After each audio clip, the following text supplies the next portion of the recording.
Je n'ai ni crié, ni pleuré. Quand ils l'ont dit, quand les mots ont quitté leurs lèvres comme une sentence prononcée par un juge qui ne m'a jamais considérée comme humaine, j'ai simplement hoché la tête. Mes parents étaient assis en face de moi, leur salon empli de rideaux de dentelle, de bois ciré et de l'odeur des vêtements fraîchement repassés pour le mariage. Leur voix était calme, répétée, comme si cette cruauté avait été discutée et décidée des jours auparavant. Si tu aimes vraiment ta sœur, le plus beau cadeau que tu puisses lui faire, c'est de partir pour toujours. Ils n'ont même pas sourcillé. La main de mon père reposait sur le genou de ma mère, les yeux baissés comme si elle lisait un texte. Je n'ai pas demandé pourquoi. Je le savais déjà. J'avais toujours été l'ombre, celle qu'il tolérait sans jamais l'aimer. Ma sœur, enfant chéri, sauveuse, fierté de la famille. Moi, un fardeau qu'il masquait sous un vernis de politesse. Alors je me suis levé, je suis allé dans ma chambre, j'ai plié mes vêtements en silence. J'ai laissé les photos encadrées sur l'étagère. De toute façon, elle n'avait jamais montré mon visage. J'ai pris les clés de secours dans le tiroir, les cartes bancaires, les papiers que personne ne se souvenait avoir gérés. Quand la porte s'est refermée derrière moi, le claquement a sonné comme un coup de ponctuation à la fin d'un long paragraphe amer. Ils pensaient que j'allais m'enfuir, me cacher, recommencer à zéro, honteuse. Ils se trompaient. J'ai repassé leurs mots cette nuit-là, chaque syllabe comme de l'acide, gravant des sillons dans ma mémoire. Ils ne m'avaient pas seulement mise à la porte, ils m'avaient effacé. Et j'ai compris que l'effacement fonctionne dans les deux sens. L'appartement était à moi légalement. Mon nom figurait sur l'acte de propriété, même si mes parents s'étaient persuadés du contraire. Ils avaient oublié ce jour tranquille où j'avais signé les derniers papiers pour eux. La confiance qu'ils m'avaient accordée pour gérer les formalités fastidieuses.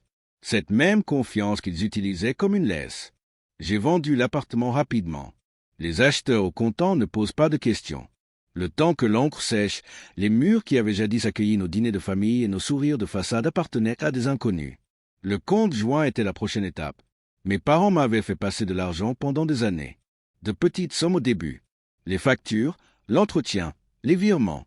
Ils n'ont jamais vérifié. Ils me faisaient confiance. J'ai bloqué l'argent, juridiquement parlant. Des fonds inaccessibles à quelques jours seulement du mariage qui devait être leur grande démonstration de richesse et de fierté. Je n'ai pas explosé de colère. Je n'ai rien annoncé. J'ai simplement agi discrètement, pas à pas, comme un chirurgien qui excise la pourriture. Des images me hantaient pendant que je travaillais. Ma sœur, 13 ans, pleurant dans sa chambre parce qu'elle voulait arrêter le piano. C'est moi qui suis resté avec elle, la convainquant de s'entraîner encore 1 heure. Ma mère ne m'a jamais remercié.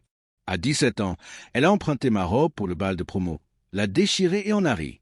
Mon père a dit: « Elle est jeune, n'en fais pas toute une histoire. » À 23 ans, elle m'a demandé de l'aider à rédiger ses dissertations pour l'université. Elle a été admise. Mon nom n'a jamais été mentionné. Des années de sacrifice, de silence, de liens invisibles qui ont maintenu leur vie ensemble. Et leur demande, non, leur exigence, c'était que je disparaisse. Le jour du mariage est arrivé. Je n'y suis pas allé. Je n'en avais pas besoin. Ma présence était déjà là, dans le silence des traiteurs impayés qui attendaient des fonds qui n'arrivaient jamais, le silence des fleuristes qui retenaient leurs bouquets, le silence du responsable de la salle qui exigeait le solde avant d'ouvrir les portes. Ils avaient bâti leur réputation sur des apparences irréprochables et je l'avais détruite de mes propres mains. Plus tard, j'ai entendu la cérémonie se poursuivre tant bien que mal, mes parents s'agitant, murmurant des excuses, les invités chuchotant plus fort, ma sœur arborant un sourire trop large, comme une fissure dans la porcelaine. La confrontation a eu lieu 1 semaine plus tard. Ils m'ont appelé non pas 1 fois, mais des dizaines de fois. La voix frénétique de ma mère sur le répondeur. Les ordres sévères de mon père déguisés en supplications. Finalement, j'ai répondu calmement, froidement. « Tu as tout gâché », a craché mon père. « Non, ai-je dit, je te l'ai rendu. Qu'avons-nous fait pour mériter ça ?» La voix de ma mère tremblait, s'accrochant encore à son rôle de victime. J'ai ri doucement. Vous m'avez demandé de disparaître. Je l'ai fait et j'ai emporté vos illusions avec moi. Un silence pesant et brutal s'installa au bout du fil.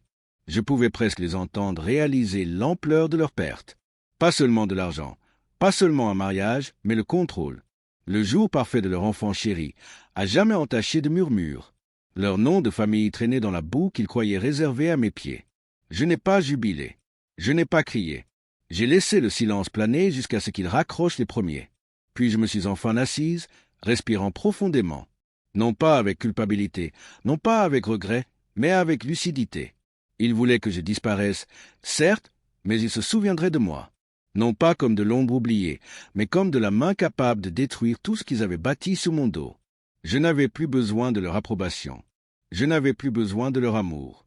Ma vengeance était simple, nette, indéniable. Et pour la première fois de ma vie, le silence de leur voix fut une véritable libération.